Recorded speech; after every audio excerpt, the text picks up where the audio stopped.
of you have said that the methodology, the approach, working in teams, having this filling in the shoes of US or of Brazil, Russia, was really interesting and was really valuable. Everyone have said continue the same way. There were no specific recommendations except for the fact that we should refresh the air in the room in the afternoon, and we will make sure that this will happen. In the afternoon unfortunately, we can't open the windows, but there is an air conditioning here, so we will make sure to refresh the room and bring more fresh air, more oxygen. There were a number of comments related to the need to go back a little bit to the technical aspects of the way internet is organized, so that you have the possibility to check once again, those layers that Monica was talking about yesterday. I understand that as non-technical people, the technical aspects may seem to be a bit difficult, which is why from time to time Monica is going to go back and refer to those. Someone asked about how this whole thing is called in terms of methodology, the approach.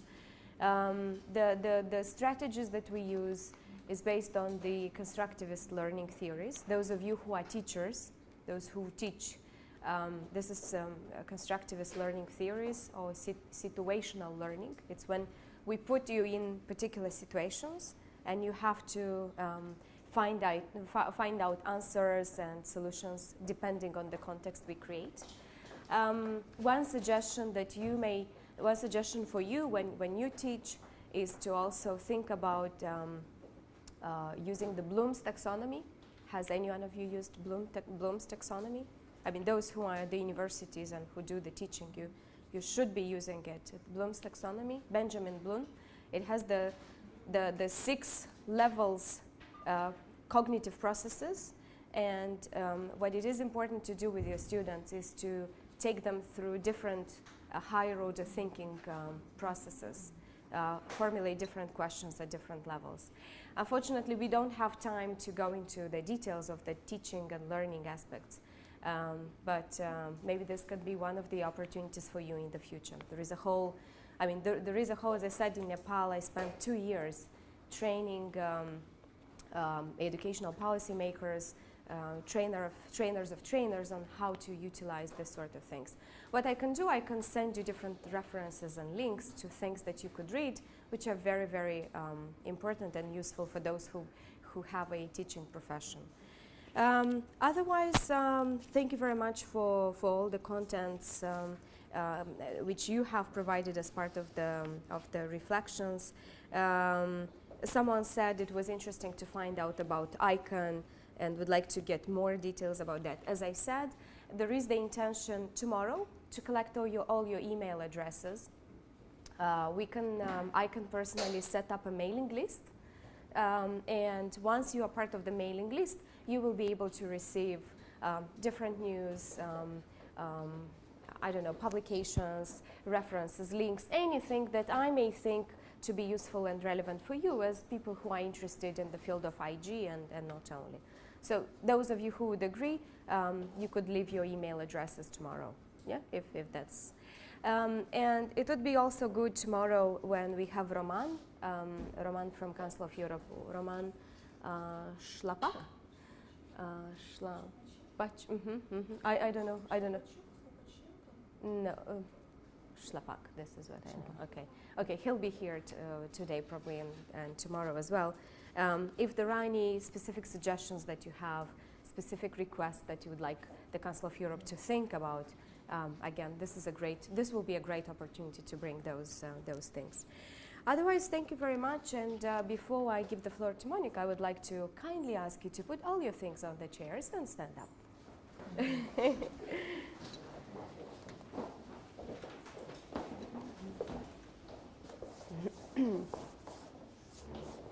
Okay, Let's come into a circle. Make it.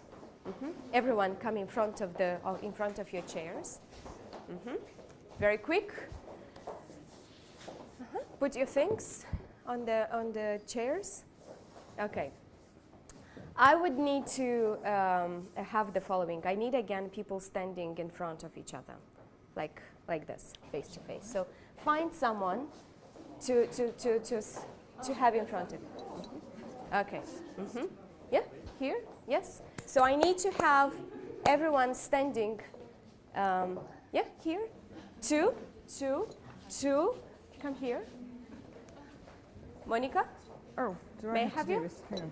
Sorry, I here. was trying to sort myself out. Okay. Sorry. Right, yeah. Okay. Okay. Usually in the morning we greet people, right? And there are different ways to greet people. The way we are going to greet each other will be in the following way. So do you remember the game, the scissors, the paper, something similar? So when we are going to count, but this time we are going to throw fingers. If, for example, I do like this, 1, 2, 3. If I have one finger and Olga has one finger and it coincides, then we give each other a hug. Oh. If we throw fingers and there are 2 fingers that coincide, then we say good morning in a very nice manner. And the third time, if we have 3 fingers, and Olga has thrown three fingers, then we shake hands and we make a wish, like I wish Olga something for the day. I'm wishing her something. Is this clear? If it doesn't coincide, you just say good morning. Good morning. You just say good morning. Is this clear? Is this clear? Attention. Attention. 1, 2, 3. Okay. Good morning. Okay. Good. And your name is Natalia. Now, attention please. Natalia. Attention Natalia. please. When I And say start, you will change. You'll have to move. People from the inside of the circle, they will have to move. So make one step to the right. Okay. Nice to meet you. Change. Okay. Change. No. You stay. You move. Monica, come here. You move. Ready? You have, attention please, you have someone new in front of you? Yes? 2, 3, start. Right. Okay. And we say good morning. Good morning. 2, 3. How are you this morning? Okay. All right, yeah. Okay, move. Quickly, move. Moving around again. Move. It sounds hello. Attention please. Right. Do you have a new person in front of you?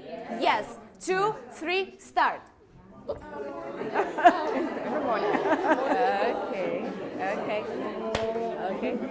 Okay. If 2, you say good morning in a very nice manner. Oh, Okay, quickly, move. good morning. Okay, do you have a new person in front of you? Yes. 2, 3, go. Okay. Okay, good. Okay. Good morning. Okay, move. Actually, there is someone Move. who is hello. Good morning. Good morning. A new person? Is it a new person in front of you? Yes. 2, 3, go. Yeah. Okay. Nice to meet you. And your name is? Okay, Alexandra. change. Move. There is somebody who's just arrived, actually. There is someone that's just walked in. Yeah, she's leaving taking her coat. off. So, Okay, yeah. are we ready? 2, 3, go. Good morning. Okay. На 2 сказать что-то супер.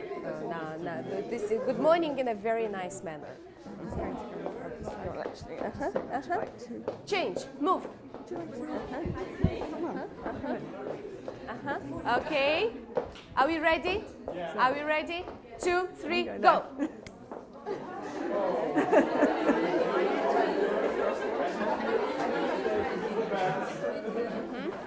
Move, move, quickly, quickly, quickly.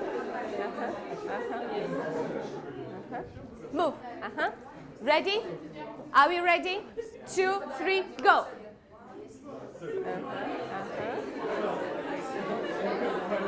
Okay. Okay.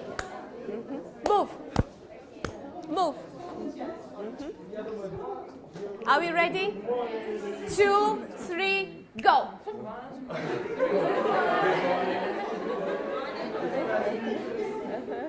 Okay.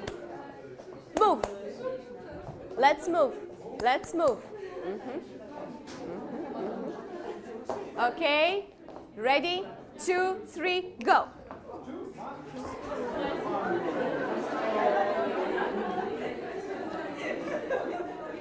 Change. Change. Quickly, quickly, quickly. Change, change. Move, move, move. Move, move, move, move. Ready? Ready? 1, 2, 3, go.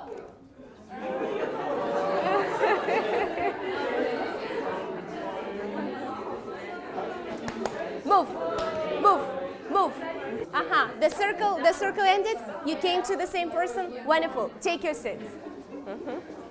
Okay, so you said hello in different ways to your colleagues, right? How does it feel? How does it feel? Free. Free? Funny. What was interesting to observe that quite a number of you did actually give yourselves a hug. Yes, some of you. Some of you didn't. There were people who would throw the same finger all the time, like 2 fingers or 3 fingers only. How would you connect what happened here between yourselves to the issues of internet? Anything that you could link, anything that happened here that relates to network. Yes, it was a network of a huge group of people that interacted amongst each other. You were like, you know, computers connecting quickly to each other and sending information. What else? What other associations come to your mind? You were all connected. Internet cannot operate if it's not connected, if there is no open internet, right? Okay. What else? I think it's level of communication, how close you can talk to this person. How close you can talk to the person? Sorry? Different? Different formalities. Sometimes we keep distance. This is what I hear. Sometimes we get closer. Sometimes we disclose more information about ourselves. Sometimes we are having some, in a way, barriers. Yeah, we protect ourselves. We don't want to get into someone's kind of private life. We stick at a certain level of limit.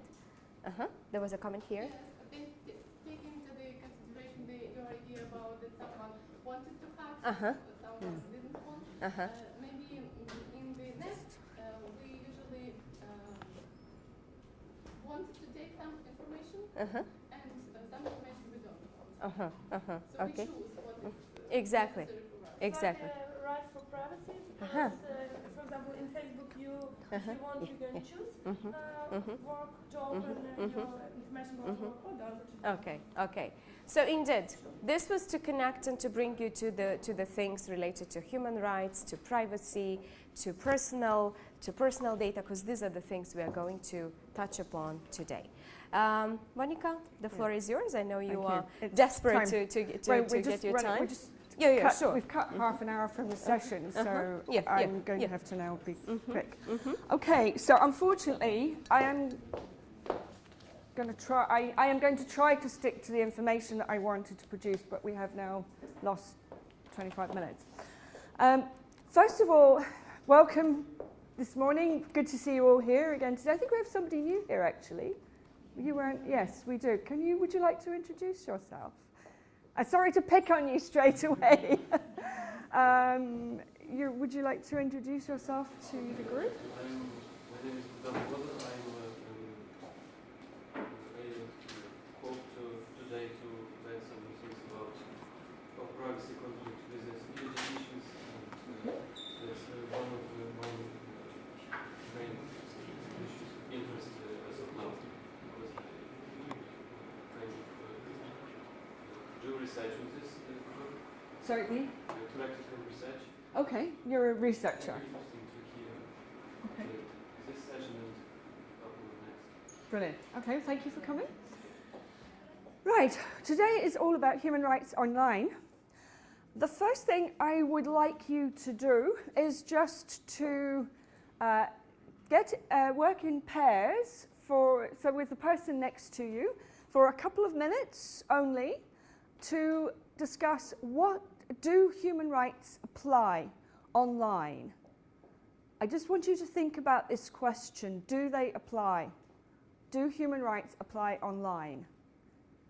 And we'll come back in a couple of minutes and we'll listen to your answers. You may also like to think about why they might apply online, so how you will justify your answer. For those of you who are lawyers, there is a lot of case law on this, but we just want to start with a simple question. Get into pairs then, so the two of you, and you two, and so on, you two, I think. Would you like to pair? The two of you, and then I think these two are already. Have you got pairs? If you want to talk, where are we? You two and you two. Okay.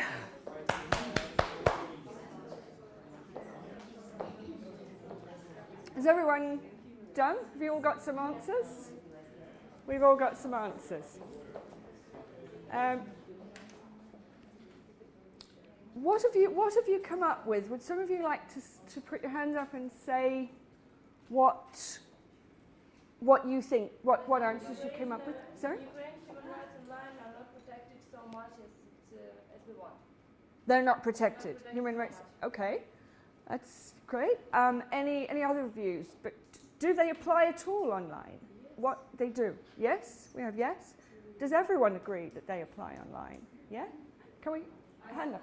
All the human rights which are enshrined in the most important international and regional instruments are applying online and offline the same way. Okay.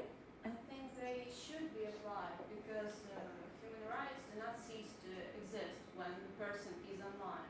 Because this person is an actual human being who sits Yes. inside this computer screen. Yeah. So the most important rights are the right for privacy and the right to express person's thoughts. And these rights are supposed to be applied online, I think. Yeah. Yeah. Absolutely. And yeah. But in a definite manner, these rights are limited by the norms, by the rules of morality. Yeah. So we may speak about protection of human rights, whether they exist or no, but everything depends on the person everything depends on the user, Depends on the user. from this or other side. Okay. Any other Yeah. opinions? Yeah. Actually, in Ukraine, we have a law on access to public information. Yeah. And this law also provides to get information through the internet. Yeah. Meaning that the person can go to the authority and ask to get some information. And he can get this information via the Right. internet. Like, Yeah. the authority should send him the documents through the internet, and this is provided by the law. Okay. So that applies. Any other opinions? Right. Shall I then explain what the case law has said, and also, in fact, I will give you another opinion as well. The first opinion I will give you has come from the French Constitutional Court. It was a decision in 2009, and it did specifically relate to a copyright matter, but it applies much more broadly. What it basically says is that the right to freedom of expression is the most precious right that we have. And in France, it was enshrined in 1789 in something called the Declaration of the Rights of Man. So in France, it goes back that far. And the court then said that in the 21st century, the way we exercise our right to freedom of expression is through the internet. And therefore, the access to the internet and the right to express ourselves on the internet must be protected. So the legal theory says that because the internet is the way we express ourselves in the 21st century, and therefore these rights must be protected. So that is why we would say human rights do apply online.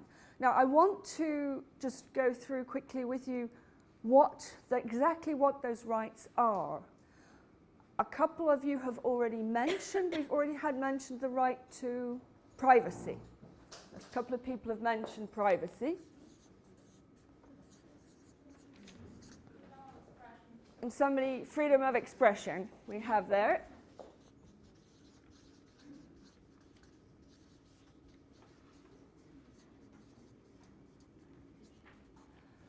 Anyone else? Sorry? Privacy we have. Protection of personal data. Personal data, is that actually a right in itself? Or is it part of the right to privacy?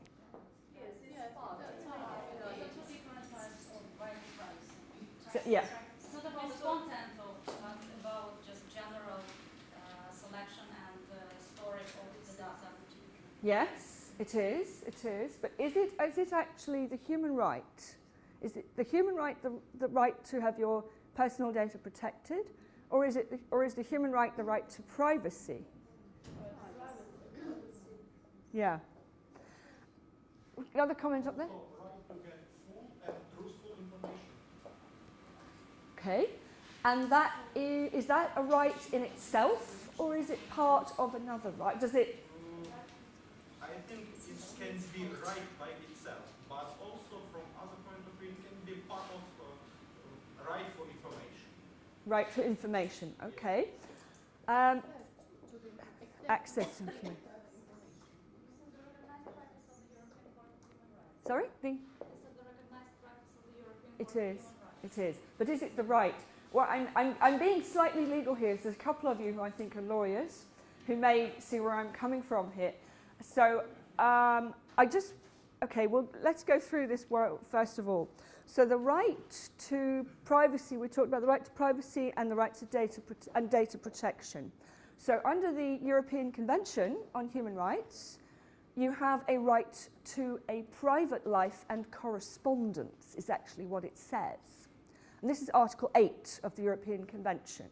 So it says a private life and correspondence. So data protection is not the right itself. The right is private life and correspondence.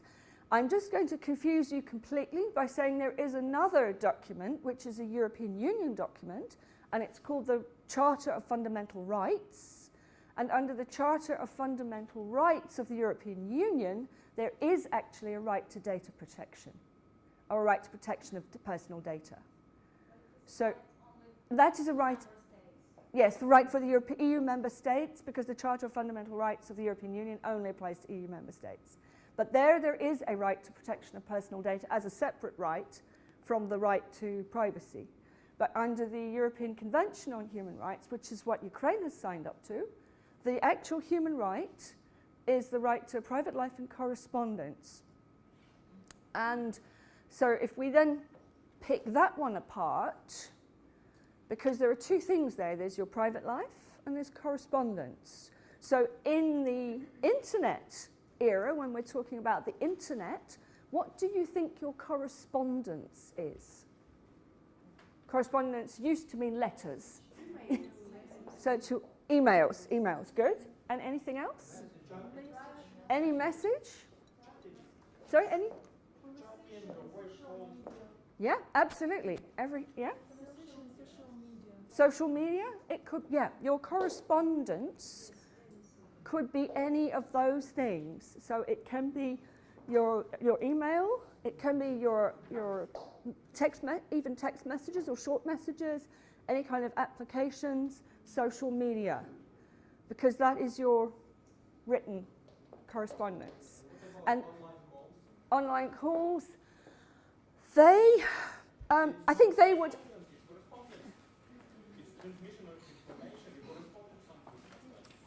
They would, yes, actually, yes, you're right. They would count as, in the same way as a telephone call counted under the right to a private life. I'm just thinking the way that the actual case law went, because that's what I also want to explain to you, what the courts have said. Because the courts, of course, went through it as in a different way, because in earlier times they had to think about whether a telephone call applied. Then when emails came along, the court had to think, does email apply? And now, of course, they have to think about what they do with things like social media and applications.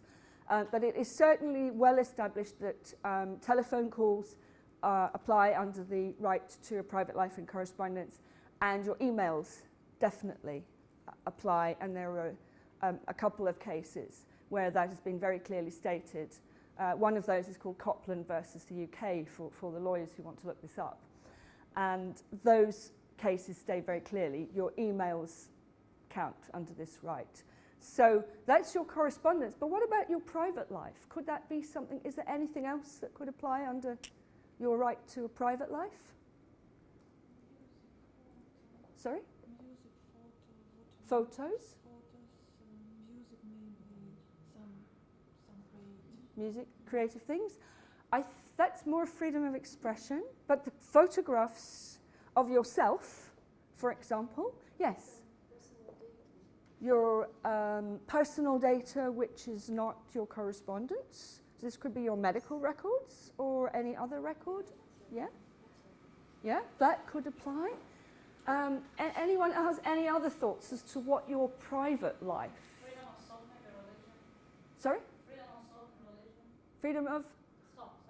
Yeah, yeah. It's more about, think about if you were somebody famous. Who do you know, who do you think of here in Ukraine as a really, I mean, you all know about our British royal family. So let's talk about, I don't know, Prince Harry. You all know Prince Harry, you all know who I'm talking about? Okay, Prince Harry. Okay, does he have a private life? Pictures of Prince Harry appear online. A bit embarrassing. Does he have a right? Is that about his private life, potentially? He's a public person. Okay. But his private life. He could argue, depending on, okay, because there are pictures that were taken when he maybe was doing something public, but supposing there were the pictures of that other royal member, a member of the royal family, the Duchess of Cambridge, Kate Middleton, former Kate Middleton. Rather embarrassing pictures of her with Prince William were taken once, where she was they were in a chateau in France, and somebody with a very long lens took some photographs of her taking off her bikini top or something. Was that, again, is that a right to privacy? And if those pictures appear online, does that apply as a right? That is about your right to privacy and her right to a private life. It's her right to privacy. You see, those public people, they should be aware and they should agree with the fact that they are public, and the people should know and they would know everything about them. Yeah. So they should take it before they became public. The decision of the European Court of Justice is she's like a prince, or he or she, like a prince, and she not choose this, to be so public as it is. If he will be MPs, for example, member of parliament, or another public person who choose this way, the right for privacy was much more narrow. You think so? I'll have to check that, because there are some cases. There is a case of Caroline of Monaco. You might, there is case law about this, about whether or not your pictures of you in private. Now, what if you were somebody, as Hannah says, you were less not quite so high profile, but you are still a public person, and pictures of you appear. Does this law, does this right to privacy protect your reputation? This is a very difficult, it is actually a very difficult one. And there's a case, the case of Mosley versus the UK, which was the guy who runs Formula One, or used to run, I'm not sure if he still does, Max Mosley. And he was photographed in a very embarrassing situation with some prostitutes. And then this case went, and the pictures appeared in The Sun, in our newspaper, and they also appeared on its website. And then the case went all the way to the Court of Human Rights. And there was some issue about, I think the issue ended up as to whether he should have been given notice that these pictures were going to be put online or not. And what the court then said was that prior notice to the person would create a chilling effect, and therefore they dismissed his claim. So it gets very complicated at times, but I think the point I'm trying to get across to you just at the moment is that somebody's reputation is also part of this right to a private life, the reputation of the individual. And this is something that will be considered in the courts. And of course, when we look at it online, we are mostly talking about pictures, or maybe a story which may defame them or may blacken their name, and therefore we have to decide, the courts will end up having to decide whether that is their right to a private life or whether actually it is in the public interest. And that is one of the tests that will be taken. Is it in the public interest? So if they are a public figure, and the nature of their public duties may be taken into account by the courts.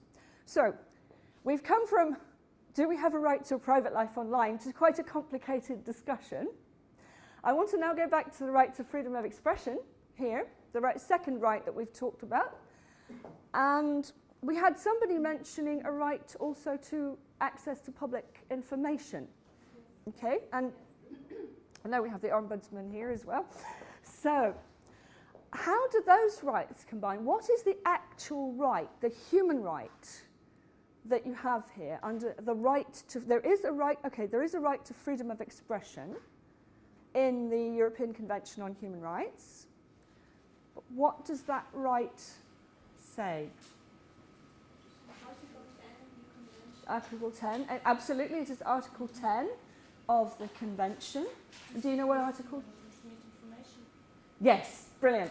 That's one of the things I'm getting at. Okay, it is a right to receive and to transmit information. It is a two-way right. It is a right for me to stand here and to tell you things and impart information. It is also a right for you to say things to me. And so how do you think that applies? Well, let's just think about this two-way right for the moment. How does that apply on the internet? It's a two-way right. You can give information and you can receive it. So how does that apply? So you can, if you're giving information, you are what? You are publishing on a website? Microblogs? Twitter? Yeah? Social media? Social media, when you upload onto social media, you comments? Comments under newspaper articles? Yeah? So all of this is, what about YouTube videos? YouTube, is that if you are giving information? Instagram, photographs, yeah, Instagram. So all of these things are about giving or imparting information, and that is part of the right to freedom of expression. And of course you have a right to receive it. So what does that mean? You have a right to see it, to read, to watch, to get it, to listen to it, to download files. Yeah, okay, we'll get on downloading as a complex question. So we have that idea, then we get the idea, it's a two-way right. And actually our Ombudsman is really good to protect these rights to freedom of expression, because because one time when this right was violated in connection with me, they really helped me to. Really? That's really interesting. Would you? I know we have to keep time, but would you like to just briefly tell us what happened to you? I'll just according to the law, public access to public information. Yeah, I'll just ask information from the Rada, our parliament, to know about their session when it was, and it's actually public information. But they say that I can find it in the internet anyway, on their website or other way, and they will not give it from me like on email. And then I wrote a letter to our ombudsman, and they use their mechanism to restore this right here. And actually, all timetable of session was given for me. Good. Yeah, okay. Great. So there we have an example of this, and that is also an example of access to public information, I would think, as well. That is because, although perhaps what your colleague was talking about is also a little deeper, because you might also want access, for example, to government documents. And master plan also is possible to find in internet. In what? And Master plan. master plan being the what is master plan? Of city. Oh, okay. Yeah, all of that sort of thing. Yeah. But what about access to government documents? We know it as freedom of information. Do you? This is actually the law on access to public information. Right. Access to the documents of the authority. You have, yeah. You have the. It's not a state secret. No. People Have the right to. Yeah. Information from state bodies. Yeah. And this comes under the right to freedom of expression. It's the right to receive that information. It's kind of like a subset of the human right, which is the human right is the right to receive and impart information. Are there any other human rights that you think might apply online? Association, great. That's the one I was looking for, the association. And actually, before I write it out, it's technically written slightly differently. Do you know, it's the freedom of assembly, a peaceful assembly, and association. And does anyone, excuse me, all right, does anyone have any thoughts then on how the right to freedom of assembly and association? For example, when we change our avatar Yeah? with some symbols. That you belong to a group. Yeah. Yeah? Okay, that's a really interesting one. Okay, yeah, it's about create online communities. Any other thoughts on how freedom of assembly and association might apply online? Online forums. Online forums? Yeah, absolutely, absolutely. It's also about gathering people online to meet in the offline world for some peaceful protest. Yeah. Organising, using the online social media to organise, yeah. So we have four things. One is about being associated with a group, forming associations, organising for the offline, and sorry, what was yours again? Online conferences, yeah, online conferences and online groups. So all of that comes under the right to freedom of assembly. So we have three rights there, very, very important ones, to be protected online. There is one more right that I will be talking about that relates to this. Can anyone think what it might be? Give a hint. Sorry? Give a hint. Give a hint. Give a hint. We will talk. Media is a subset of freedom of expression. So absolutely, the right to media freedom is a subset of the right to freedom of expression. That's technically how it works under the law. So the right and okay. While we're with media freedom, then what encompasses media freedom? Any thoughts, sir? Copyright. Copyright is a separate. It's actually a separate right. Is a separate. A copyright is not a human right, but it is a separate. Oh yes. Copyright is actually dealt with under property rights. and so that's Article 1 of the European Convention. I will put that down, actually.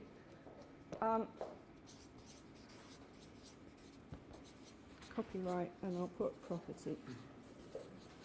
Because it is considered, they do it because of intellectual property being the technical legal term for that copyright falls under. So they then argue, it is then argued by some that copyright then is a property right, and therefore it falls under Article 1 of the European Convention. So, yeah, but we were with media freedoms again. So, on the media freedom. Your case that you told us, yeah. The court gave the priority to the media freedom and not the privacy. With this participant of Formula 1. Yes, they did actually. Media freedom, so they can spread the information, any information they want. They can make photos they want, because the journalists have their rules, play rules. Yeah. And they want to have sensations, some interesting news, so it's right of media to spread sensation.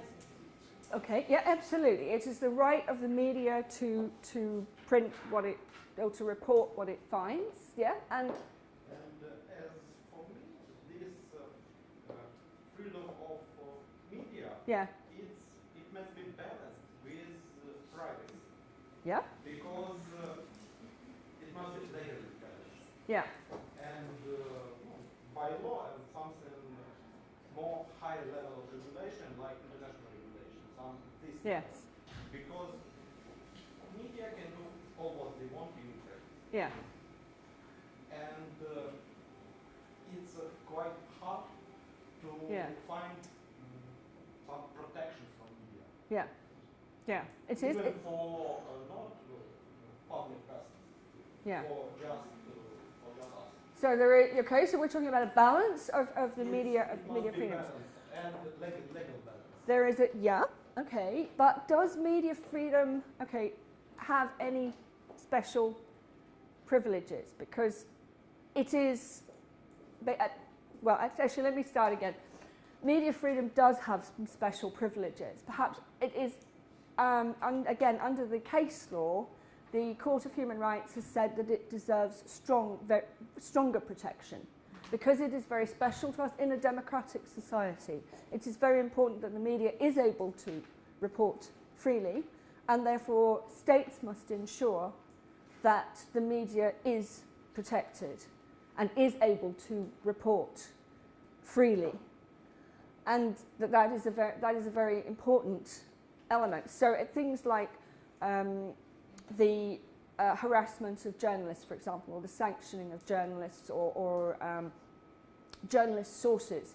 So there are special protections under the case law for this. So obviously journalists should not be harassed, they should not be sanctioned, jailing of journalists, which does happen in some countries, that is not obviously sanctioned under the human rights law. But what about if journalists show wrong information, not truthful? Then it has to be. It's all freedom. Yes, exactly. Journalists may see the things like how he expressed, but it may be wrong. If it is wrong, if it is, for example, if it was defamatory, if it blackens the person's name, then it will be dealt with under a different area of law. But yes, there would then be a balance between, for example, the criticism of the person and the public interest. So whether it was in the public interest for that to be published. For example, if it is a politician who has acted corruptly and that is exposed, then certainly in Britain that would be regarded as being in the public interest. And so the politician's rights to, for example, to private life would be secondary to the public interest in knowing what they did that was deemed to be wrong. So, or it could go the other way. It could go that actually this is not in the public interest. So pictures of Kate Middleton with Prince William on a balcony, for example, we might say, well, that's not really in the public interest. That is their private life might be stronger than any public interest in seeing those pictures. But if it was a politician who had taken some money or something when they shouldn't, then you might say that's the public interest, and therefore any rights of the politician come secondary. Does that make sense? And that's how the courts look at it. Yeah. But it's still a problem. Yeah. If media shows that politician is corruption. Yeah. For some politician. Yeah. But it's not true. His reputation is damaged. He can't right. disgrace it. But if it is, what to do in this case? Then it goes to the courts and they have to look at it. And they had I'll have to think if there is a case that I can. I can't think of a corruption case, but I'll see if I can think of something that will answer your question. But the courts will end up balancing that, and it would be looked at by the court. And they would look at the truth in the story versus the media's right to publish it. And that has, yeah. Everything that you said for me is understandable, Yeah. but we have now another problem. Yeah. For example, with Russian journalists. And for many journalists, we prohibited our border, we prohibited to come to our country, for example, for Kisilov. And European Union said that it's a violation of its rights, like a journalist, to come to Ukraine. But they give untruth information and all the time, and it's the interest of state interest. Yeah. And it's another public interest. No, like the protection of state interest, maybe not so public interest, but state security. Right, state interest, yeah. According to Okay, our law, we can do this. So this is a journalist not being allowed into Ukraine? Because he represents the interests of Russia. It presents in Russia's media untruthful information. Oh, this is a particular case.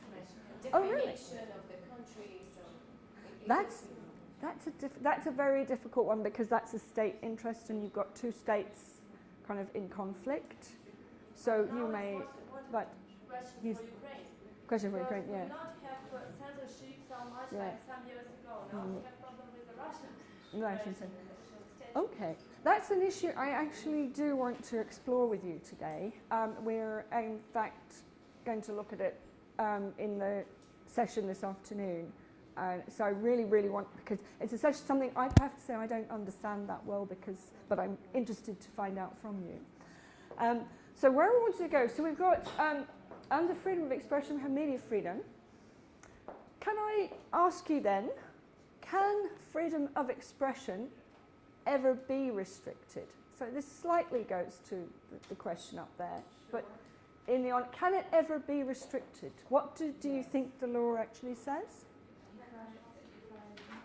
Sorry.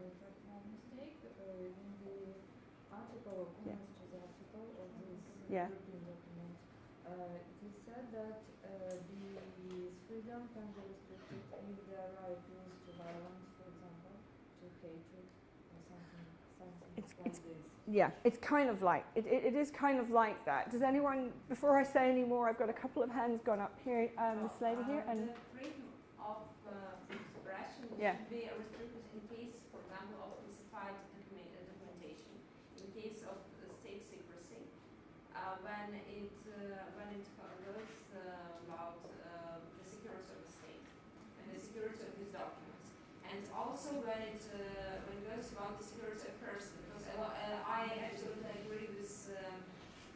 I'm not sure. I absolutely agree with Vitaly because in Ukraine the theme or the topic of the freedom of expression in many cases breach the right of privacy and breach the right of personal information. For example, the document on our new law that the woman from Ombudsman mentioned this morning. Victoria. Victoria mentioned this morning on would you please repeat the name of this law? Access and public information. Access and public information. Well, I think that sometimes this law breach, for example, my personal data. I'm state official. I know that I have to write this declaration, I have to declare all the information, but this information should be kept in, in special organs, but not in public access. For example, any robber may take this information, may watch where I live and come to my place, because we write there everything we have, and according to that data, they may use this information in breach of our personal security. So you mean that as a state official, your home address is public information? Yes, everything is published, and we write, just let them go for a minute. We sign the permission for this, for public access to our data, to our personal information. Right, that's what you're saying is the situation here in Ukraine. Because it is not the situation in the UK. It's quite different there. So what I'm talking about are things like government documents, like policy documents, like emails from ministers to lobbyists, for example, or like police records of stuff. This is the sort of stuff that we're talking about in the UK. When we talk about access to public information, I would not believe that would be the case. No, so you're saying that our public servants have to give a declaration. Income statement, exactly. And this is something fair enough. This is what any public servant has to declare. You are not asked as a public servant to declare your home address and stuff like that. You declare what properties you have. It's hidden, exactly. Any personal data. This is a completely different story. Okay. Okay. Right. Can we just because I have to get onto something else in a moment, but I'm trying to get there and it's good to get the dialogue going because you have a comment here. About this question, it also forbidden propaganda of terrorism. Right. Some harmful documents for protected parts of society, like kids or young people. Okay. It is okay. The way the actual right to the human right works is that there is effectively on Article 10 of the European Convention on Human Rights, there is a second paragraph. And that second paragraph says that this right, it says it may only be restricted under certain circumstances. And those circumstances do relate to national security as one of the things. I think there's something like, also says something like protection of public morals or something. So there is a little set of circumstances, but when you're a lawyer and you look at this, they are very, very narrow in terms of where you may restrict this right. And the courts have to be very careful how they do it. So they can do it, but there must be some particular sets of circumstances before they can do it. And we have a... As for media freedom, there's a provision in the Ukrainian law on personal data protection. It says that the processing of personal data without application of the provisions of this law is may be carried out in the case if the journalist does it. But the balance between the rights must be ensured. Yes, the balance between the right to privacy in terms of the personal data of the person that the journalist is investigating. The balance is very important. Is very important, and it can be quite difficult to get at in these, which is why these cases end up going to the Court of Human Rights. But yes, so there are. So basically, it must, and when they've got the grounds for doing it, then it must also be prescribed by law, pursue a legitimate aim, and be proportionate to the aim. These are the three, the legal concepts that we're going to actually look at today in the context of both of those two rights to try to understand what that actually means. So it's the pursuing of a legitimate aim and being necessary and proportionate to that aim in a democratic society. And those, so when you look at how the courts have understood it, it may not necessarily tie with what you would understand it to be. And of course the cases that I'm mostly talking about, have occurred in EU member states. And the situation here in Ukraine may be slightly different. And I do understand that you have this particular situation in Ukraine with the Russian propaganda, which it is a new situation as far as I'm concerned. So when we talk about that today, we will actually be exploring it almost possibly for the first time in the sense of understanding what it might mean. What I want to do then is look at what we're talking about when we talk about restricting the right to freedom of expression online or on the internet. How do we do that? How does the concept of restrictions work on the internet? I mean, in the old days when you had a newspaper, I suppose they could close down the newspaper. They could prevent it from selling things. And they would do that by means of a court injunction. Now we're talking about something that is published on a website, it's published on social media, it might be a comment under a newspaper article, all these different, it might be a YouTube video. So what we want to look at now is how that stuff is restricted. Does anybody, before I turn on the PowerPoint, does anybody have any ideas how that might be restricted? Blocking? Blocking of websites, yes. And filtering. And also they can delete the comments and some information after you give the notice so that some information violates your rights or freedoms. So take down, effectively take down notice, yeah. And also a program which gauge such words and code combinations like war, terrorism, yeah. attack, and so on, and follow them to catch who is writing and what is writing and for what is writing. Yeah. This is the filter, basically a filtering program. So this is filtering. That is what filtering is. It is a program that takes a keyword or some sort of criteria and it searches the content, and then when the content, when it matches that criteria, when it finds the keyword, it just says block this. It's much easier to filter such information because once it appears online, it's almost impossible to delete it completely because it's all stored in cached files, and some such information is public and mass interest. Yeah. It may be restored. It's difficult. It can be, and this can happen. This can happen, and it does happen, and it's one of the issues. And that's why I'm actually going to go back to the technical, just to do a little bit of technical stuff in a moment, just to explain kind of exactly why that can happen, and also how it can go back online, because it can. The Pirate Bay is an example. Do people here know the Pirate Bay? But he used the Pirate Bay.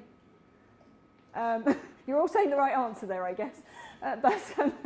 The Pirate Bay is a very well-known site for downloading of movies and music, which are not legal because they are not put there by the copyright owners, they're put there by other people. And that site has had various blocking orders, and every time it gets blocked somewhere, it keeps reappearing. That's one very well-known example of precisely how that happens. Any other ways that people think you could be blocked or restricted, online? Censorship.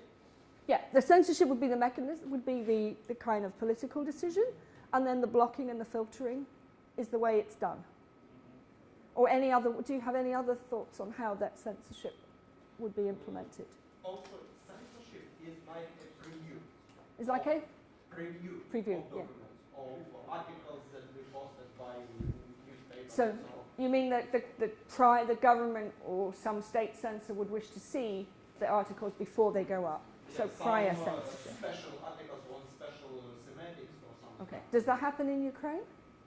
Currently, no. You don't know. Do we? Okay. Any other ideas for how restrictions might be imposed? Okay. Okay. There's one more that I want to mention, and that is about disconnecting the user. So, has anyone heard about this? Taken from the server, absolutely. Yeah, the notice and the takedown measures, which, yeah, can take it off the server. Yeah? Yeah? Yeah, from the server. So So you ask the owner of the content platform to take it down. Yeah, we can do that. But you can also ask the ISP or the broadband provider to disconnect the user. Has anyone heard of the 3 strikes measures for copyright? Okay. This was a set of measures from, sorry, can we? It was actually the entertainment industries, the music and the film industries that came up with a method for dealing with the copyright infringement online, and it was particularly concerning with peer-to-peer file sharing.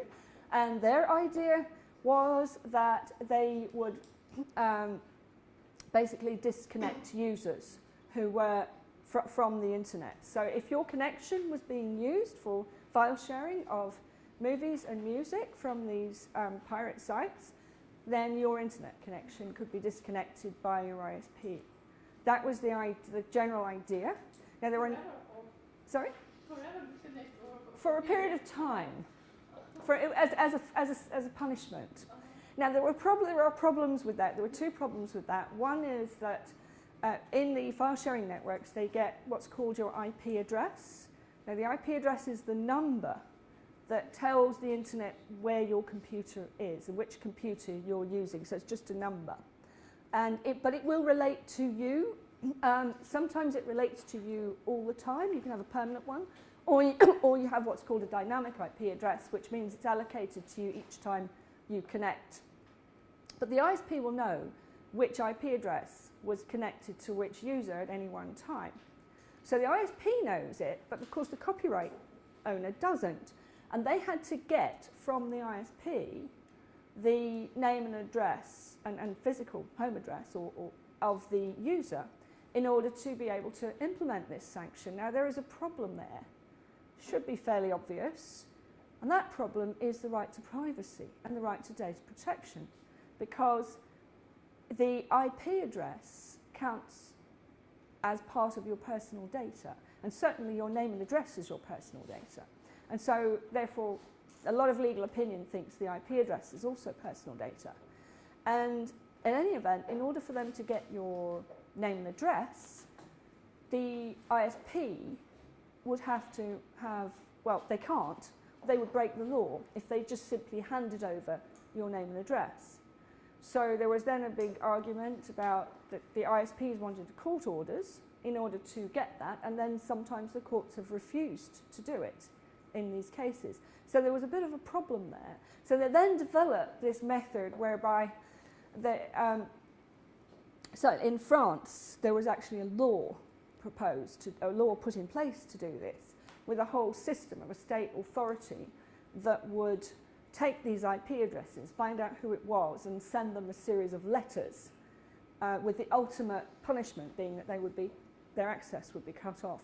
In fact, what happened was it didn't really work, and the law has now sort of fallen away, and they're not using this law anymore. They actually only ever disconnected one person, although they sent out millions and millions of warnings. So it doesn't work for a number of reasons, but there was this privacy issue in the middle of it. So the disconnection is a bit of a different one, but in other circumstances, for example, if you had a more authoritarian government, they could do that quite easily. They could, because they wouldn't have concerns about privacy or anything. They could just go to the ISP and say, who was this person, cut them off. So cutting people off, cutting off access is a restriction, therefore, on the right to freedom of expression. And then if you really want the full sort of legal position here, the access to the internet is also considered a key element of the right to freedom of expression. So in order to be able to express yourself online, you must have access to the internet. And therefore, that is an important part of it. Does that make sense? I know I've talked around a little bit in circles there, but that is how the law actually operates. What I want to do now is I just want to go through the technical stuff again to show you again how these restrictions, these blocking and filtering functions.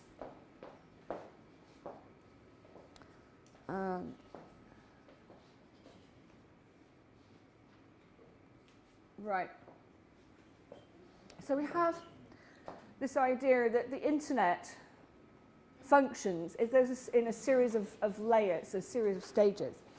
So basically, at the top of it, you have the content. This is what you're doing online, whatever it is, or what it is you want to get hold of. But the content obviously has to travel to you and from you in some method. And so what we have is a series of different pieces of software that help it to do that. So first of all, there will be an application and a number of protocols that act as a kind of go-between from the actual content, the actual picture that you're viewing or the text that you're reading, and the network that's transmitting it.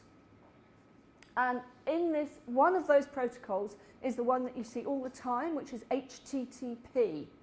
You see that, I mean, you must know it. Every website you look at begins HTTP : //. So that is the protocol, that HTTP is a protocol that talks between the picture that you're viewing on the screen and the network that is transmitting it. It's one of the protocols. Other things that exist in this application layer here are things like Skype, for example. That is an application, or any other application. They will all sit up here and they talk between your screen and the network, which exists down here, and they act as a kind of, go-between. Also up here is the www dot, the World Wide Web. So this is the domain names. We talked yesterday quite a lot about ICANN and the domain names. Now these are also up here, and they are, as we know, a way for us to identify a particular website or server. But, so we then go down to, actually, looks like I've got this wrong actually, but for some reason I reordered it this morning and it's gone into the wrong order. But it doesn't matter.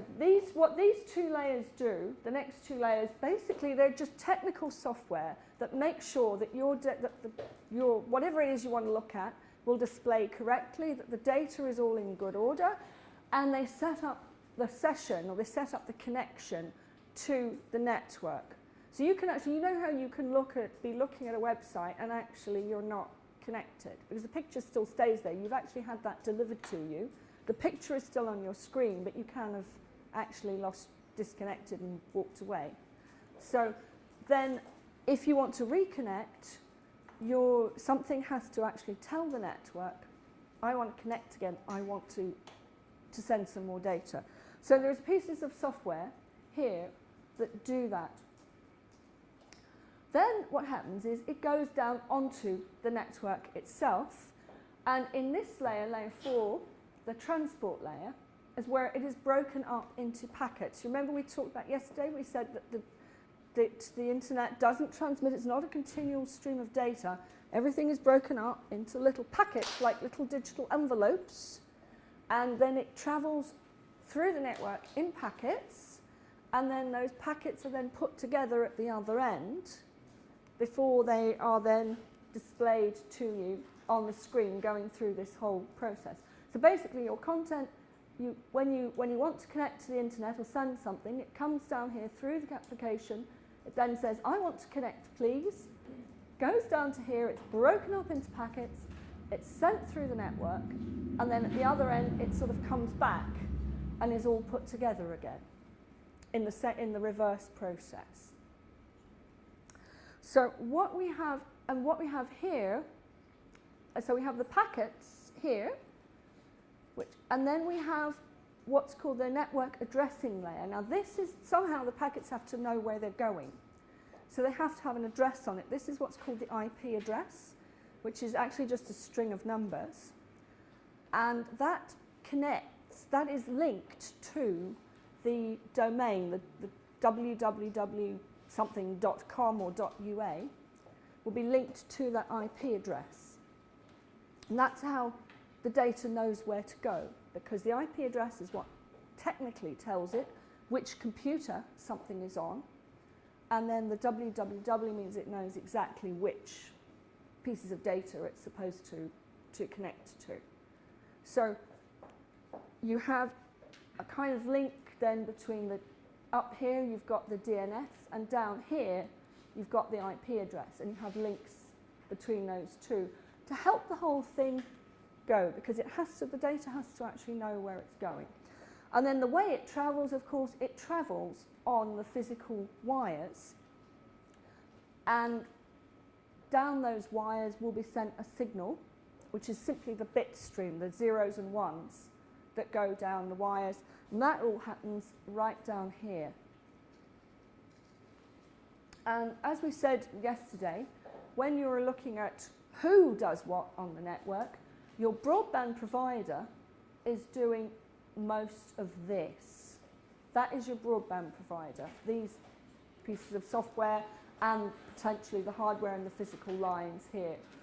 And then here is what's going to be happening more on your computer, your applications, and then the content sits right on the top of all of that. Now the point is, when you want to block something, what do? You've got all of this going on. Can you put a curtain around a website and say that curtain is not going to exist anymore? That website, sorry, is not going to be seen anymore.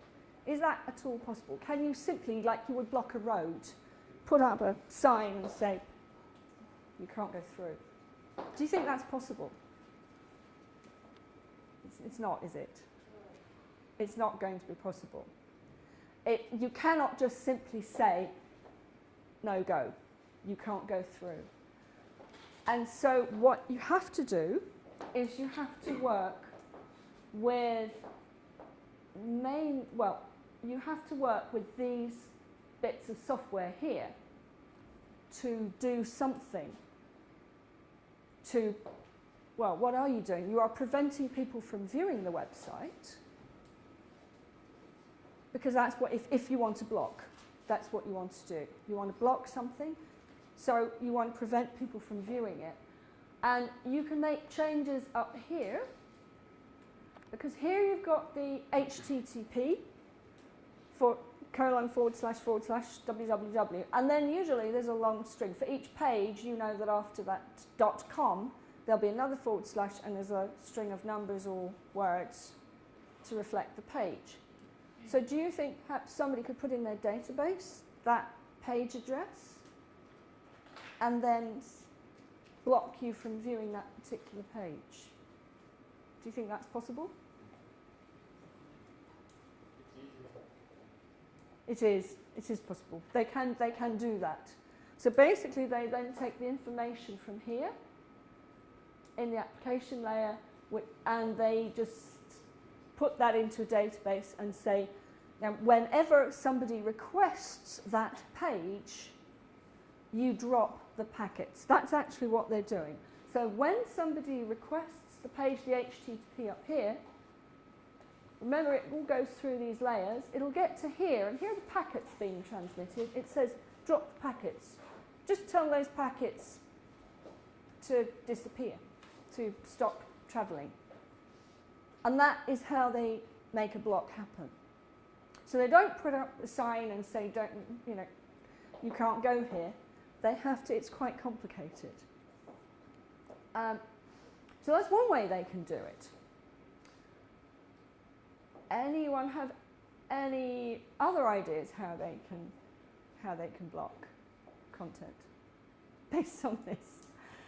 What they can do is they can block right down here using the IP address.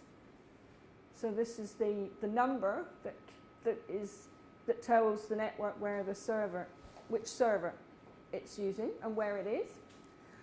Now, they can actually say any traffic that is going to a particular IP address, you drop the packets. You stop transmitting that. You don't allow it through. And so that is another way, and you can see that is actually quite deep then in the network, and it's something that only your broadband provider, of course, can do. it will have other consequences, because one IP address could apply to several websites, because you know that you've got one server that will have one IP address, but that could have 100 websites on it. So if you're blocking by IP address, how many websites might you be blocking? You don't know, any number of websites could be blocked, however many are on that server would be blocked. But it might be you've only got one piece of content that you object to, that you think should be blocked. There's one piece of content that has offended or is illegal. It's on one website, but actually you've blocked the IP address, so you've blocked 100 websites. So that is actually quite a problem. And there is where the human rights thing comes in. Because the right to freedom of expression is the right to receive and impart information. But actually, what if I'm one of those 100 that is also on the server but is doing nothing wrong? And what if I'm one of those? My freedom of expression is therefore being restricted. And there was a case of this actually in the UK where the Premier League, who run the football, wanted to block a football streaming site because they objected it was breaching their rights to the videos of football games. So they wanted a block on this site, and the court ordered a block. They did go to court. Court ordered the block using the IP address. And it turned out that this IP address was also related to a number of what are called redirects. So where a website had a second domain name, and then they redirected it. And one of those websites on the redirect was something called the Radio Times. The Radio Times is a television listings magazine. So TV listings are completely legal content. You know, why would you want to block a TV listings site? Well, you wouldn't. And so this was a bit of a problem. And in fact, it went back to the court, and I think they changed it. They changed the blocking order. But because the blocking order was ordered by IP address, which was right down here, it blocked legitimate content.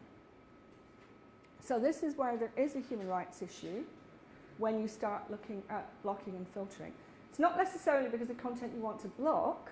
You might have perfectly reasonable reasons for wanting to block something, but the block risks blocking other things that are perfectly okay. And the concept is known as overblocking. And overblocking happens a lot because of this technical situation. Now the other way, there's another way that you can block, which is also using the DNS. So ISPs can block by using the DNS. Now that is up here in this part, and they will block the domain. So what if they block youtube.com? What happens there? Some ISP says, I'm blocking by domain, I'm blocking youtube.com. There's one video on YouTube that's a problem. Do you think that all those other videos that are okay should be blocked as well? So you see the problem. You block by domain, and you potentially block a whole load of content that is perfectly legal in order to block one little piece of content that you object to. So I think the point I want to make here is that when you are thinking about freedom of expression and human rights online, you are very often thinking about how content can be restricted, and you are thinking about ways in which the content is restricted, but that may have implications for other content that is not restricted. And you have to be very, very careful how you impose the block in order to get it right and to be fair to the legal content. So, and unfortunately, in order to understand that, we have to understand this technical stuff.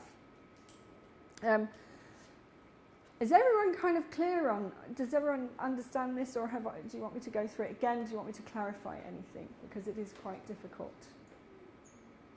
Are you okay? So you try to, it is difficult when you hit it. You have to work through it a few times. But you understand the basic principle that if you block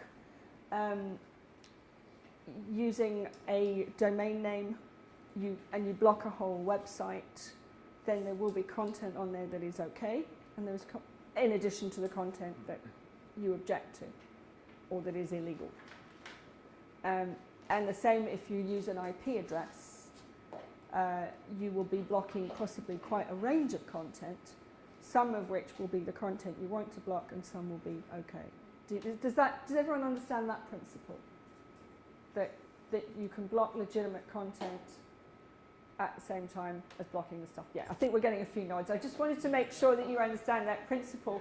I think if you get that principle, then when you actually come to look more closely at some of these cases, you will then understand what is going on. And you can then look back at the technical stuff if you need to at any time. What I also want to explain then is filtering, which we have touched on before. Some of you do understand. But filtering is in a way that the preliminary to blocking. Filtering is an automatic way of deciding what you're going to block. So you might do this in a situation where there is a general type of content that you think is not appropriate and you want to take it offline. Now this could be done for political reasons. In the UK it is being done for pornography, for example. So you then put in a series of keywords and you ask the system to look for those keywords. And then, now supposing we wanted to, I don't know, let's take something really obvious. We want to censor all stuff about David Cameron, okay, our Prime Minister. So you would stick the name David Cameron into the filtering system, and then it would pull up every article, every picture, every reference to David Cameron. And it would, and then what happens is you then send that to the blocking system and ask it to implement a block. It could use any of those methods for blocking. Now what do you think is going to happen if you put David Cameron into a filtering system and tell it to pull up all articles related to David Cameron? Can you think of something that might happen? Information vacuum. Information? Vacuum. Vacuum. Vacuum. In that... No information at all. No information at all. Maybe. I was looking for something different actually. Do you think there might be more than one person called David Cameron? Yes. Yeah. So okay, Sorry? To make more concrete, David Cameron dot. Yeah. Great Britain dot Prime Minister. Yeah. Yeah. Exactly. Yeah. Okay. That's a good point. So you have David Cameron. You want to be very specific. I want this David Cameron, who is the Prime Minister of Great Britain, not some other David Cameron, who is a plumber in Yorkshire or something. Because you could get it wrong, and the potential for that to go wrong is very high in any filtering system. And even if you think, I'll say the obvious, okay? In Britain we have this system which is censoring for pornography. Now even if you put the word sex in, okay, how many times is that going to be the stuff you don't want your 13-year-old daughter to see? And how many times is that going to be something that is perfectly okay? Like the County of Sussex. Just as an example, because you have to be very, very careful with filters. For them, it's not for the stuff you want to take off, it's for the stuff that will be accidentally taken off wrongly. And just anything you might want to filter, I'm sure it will happen in Ukrainian as well. You will have two words that mean the same thing, or you will have a word that forms a section of a word that maybe one is a bad thing. In fact, there's another really good example of that I read somewhere, that apparently in America they wanted to filter all words the word arse, which is ASS, and they managed to filter everything from the US embassies because ASS is in the word embassy. So yeah, you got it straight away, some of you. But yeah, so you can see that, I'm sure you'll have examples in Ukrainian as well that do that. So these are the problems you get with filtering. And from a human rights perspective, it's about the stuff that is perfectly legal, that is going to be blocked and dropped, and you don't want that to happen. So that's why it is very important. So actually, I haven't... Oh, okay, just one thing, because we're getting towards the end of the session time. I did want to mention this technical concept to you. Somebody did mention it to me yesterday. I don't think he's here today, actually. So some of you may know it. And that is this notion of deep packet inspection. How many of you have heard of deep packet inspection? Has anybody heard of it? Do you know what I'm talking about? Do you know? This lady. Do you know quite? Okay, you haven't heard of deep...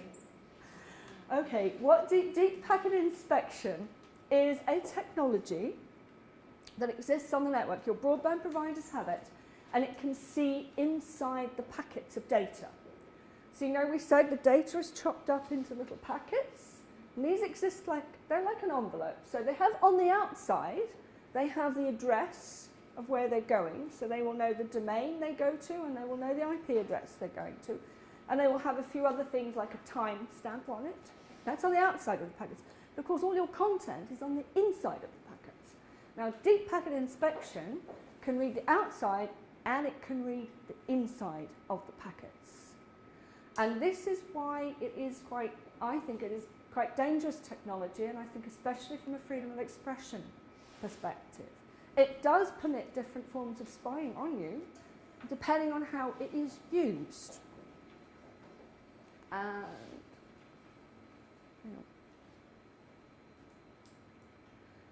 I don't know if you can see this very well. It's not the best image actually, but I'm thinking of this image here. It comes from a deep packet inspection system. And it's actually quite old because it's really difficult to get this information. You can quite imagine that the manufacturers of these systems do not really want us to know what the systems can do. So this stuff is actually quite hard to get. But this, you can see here, this is a broadband provider or an ISP network monitoring in real time. It's monitoring the users and the user traffic in real time. And what it has on here, you can see, a lot of it says HTTP. So that is the websites that you're looking at. And when you actually see this system demonstrated, they can click on HTTP, and they can then see every single website that any user is looking at. They know exactly what you're doing, basically. And they can show it by individual, so they can say, right, they know your name as a subscriber, and they can then look and see which websites you're looking at. The question is how they're allowed to use this information. You can see it on here, or you might be able to see it says YouTube. So they can see very specifically how many people on their network at any one moment in time are using YouTube. And they would be then able to drill down into that and see who it was as well. If anyone wants it, I can forward it. It's actually on my website somewhere as well. And there's another one, yes, you can also see Facebook down there. So Facebook is, because it's big enough, it shows up. They can see how many people are using Facebook at any given second, who they are, and what they're doing on it. So that is just one little example of what they can do. And that is why I personally believe that these systems are quite, I would say dangerous, but certainly a problem from a freedom of expression perspective. Because these network providers have all this information. The question is how it's used. And the issue is, of course, about who wants to use it, which is what we'll be looking at this afternoon. So, oh yes, a couple of you said, if I take that one down. Oh, sorry. It seemed as though nobody here actually knew what the Pirate Bay was. So I've just realised I have this slide. I'll show you the Pirate Bay.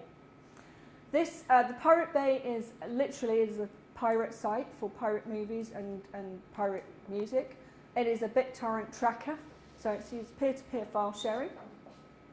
And you can see, this was something I downloaded this, or I didn't download it actually, I just took a screenshot of what they offer. I don't actually use this stuff at all. But I took a screenshot. This was the movie Atonement. This is a few years ago. There was a movie called Atonement. And this is how many copies of it were available at any one time on this on the Pirate Bay.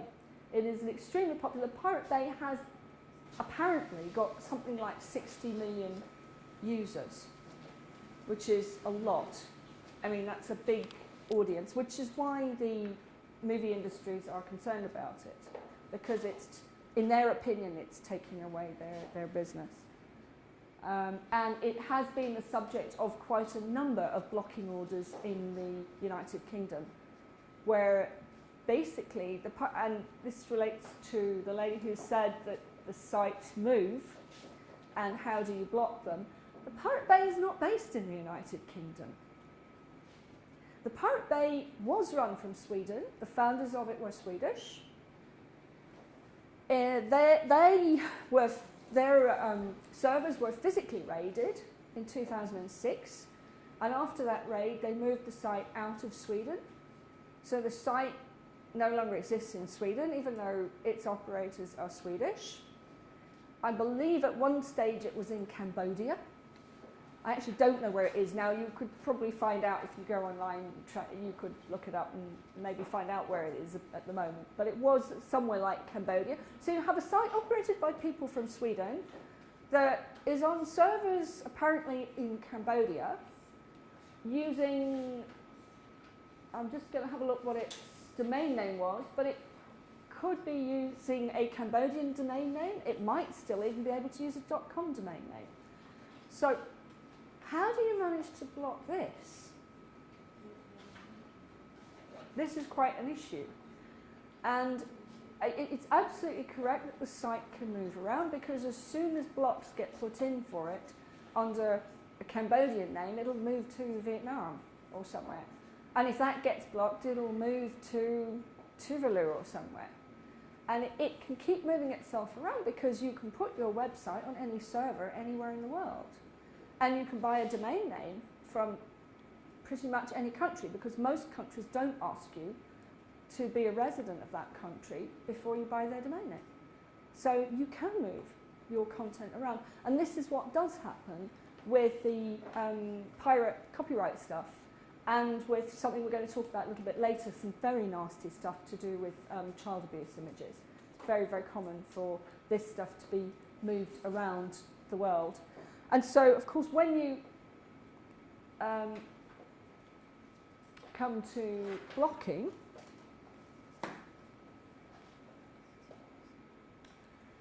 that's why you have to understand this technical structure, because you can see there is a lot of complexity in the internet and the way it works, and it is very difficult to actually block anything. But from a human rights perspective, it's very problematic. I think I'm going to stop there for today, because we'll do our coffee break, and we'll come back in, should we come back in 10 minutes? Is that enough?